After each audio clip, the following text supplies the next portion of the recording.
So speaking of the Jewish calendar and its ups and downs, this weekend, as it happens, we're presented with an unusual blend of contradictory spiritual messages. Tonight, of course, is Shabbat, the beginning of the day of rest, which is the pinnacle of Jewish celebration and gratitude, a full day of abundance and ease when labor is proscribed and we're commanded to fill our time with oneg Shabbat, the joy of the Sabbath day. But as Shabbat goes out tomorrow night, we will enter Tisha B'Av, the 9th day of the Hebrew month of Av, a day of grim commemoration, the saddest and darkest day of the Jewish year, the day on which we remember with sadness and solemnity all the calamities and destruction of the Jewish past, inquisitions and pogroms, exiles and genocides. In many ways, Tisha B'Av is like the perfect inversion of Shabbat. No matter how comfortable you feel, no matter how secure your abundance and comfort may seem to be, Tisha B'Av cautions us, suffering and loss are not far behind. On Shabbat, Jewish law dictates that we rest in fulfillment and tranquility. On Tisha B'Av, the law prohibits just about everything that a person can be made comfortable and satisfied with. It's a day of fasting and self-denial, a day so serious when even the study of Torah is forbidden as being too joyful. On Friday night, as we all know, it's traditional to have a big Shabbat dinner with wine, songs, blessings, and laughter. But on the eve of Tisha B'Av, it's customary for the thing one eats before beginning the fast to be a hard-boiled egg dipped in ashes. A meal of bereavement with which to remember the burned-out ruins of the great temple in Jerusalem. So yes, a weekend of spiritual contradictions, a weekend of complicated tension as we're pulled in two opposite directions, toward joy and toward mourning. In this direction toward feasting and that way toward fasting. At its essence, Judaism is the story of a people who makes its home in the strange territory between those two equal and opposite forces. The richness and plenty of the Garden of Eden, God's perfect gift to Adam and Eve, barely lasts a moment before they are thrust out into the cold reality of suffering and mortality. Joseph, our ancestors, imprisoned in the dark misery of an Egyptian jail cell, and in the blink of an eye is taken in by the Pharaoh and granted a position which will allow him to save the Jewish people. On the happiest day of their lives, a wedding couple has their first kiss surrounded by shards of broken glass. This is what it means to be Jewish, to be part of a people with a history of improbable survival and unimaginable suffering. The architecture of Jewish history takes the shape of a wave, each downward slope containing the momentum that will carry us upward, up the ascent that will shortly follow. National longing gives way to homecoming, which is followed in turn by exile, and before long again, reunion and resettlement. We live in safety and security, but we eat ashes with our eggs.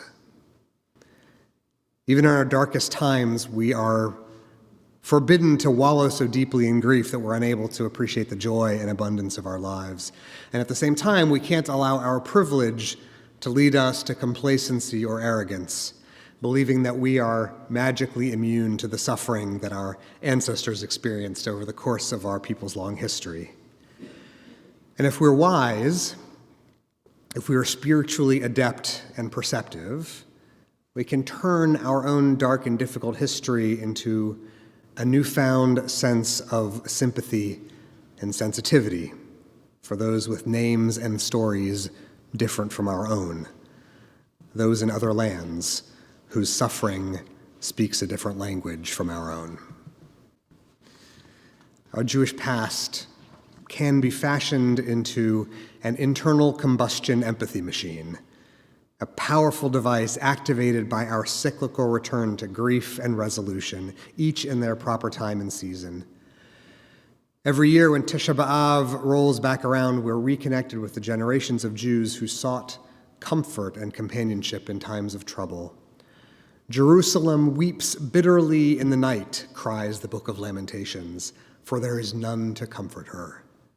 And we respond from across the miles and across the centuries, no, we're right here. We will be Jerusalem's comforters, and we will bring the world a message of consolation and hope. And so, a word about hope. The word for hope in Hebrew, as many of us know, is tikva. We recognize it maybe from the Israeli national anthem, Hatikva, the hope. The scholars tell us that we can't really trace a definitive etymological path of where exactly this word came from. But it appears that it may be related to the even older word kav. A kav is a thread or a filament. Hope can feel pretty thin sometimes, as fragile as a piece of thread.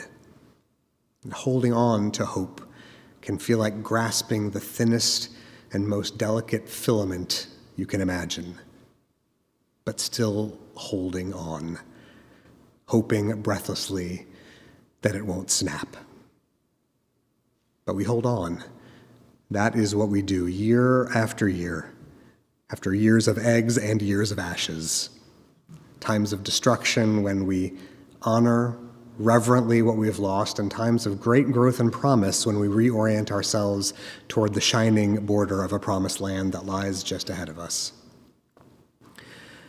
One of the musical elegies that is traditionally sung on Tisha B'Av is a powerful, evocative piece that's called Elit Zion. And the opening words of this piece of music go like this: Elit Zion ve'areha kamo isha v'tzireha.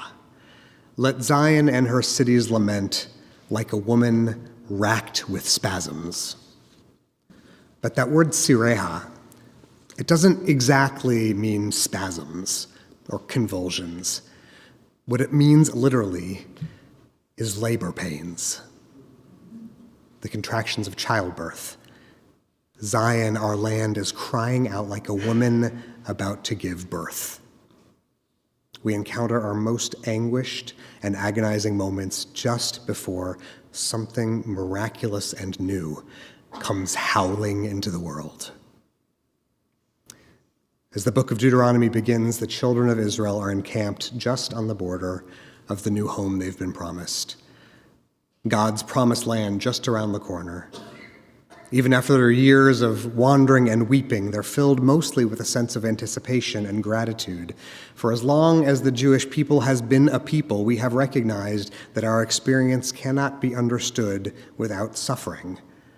But most of all, it cannot be understood without hope. That thinnest of threads, tied between grief and rebirth.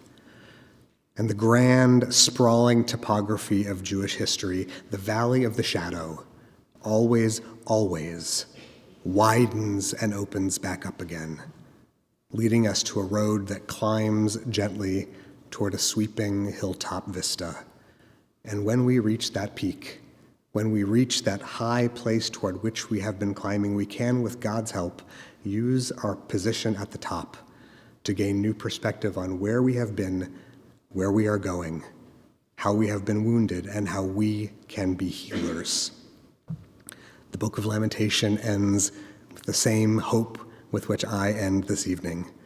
Hashivenu Adonai, it says, take us back, O God, and let us come back.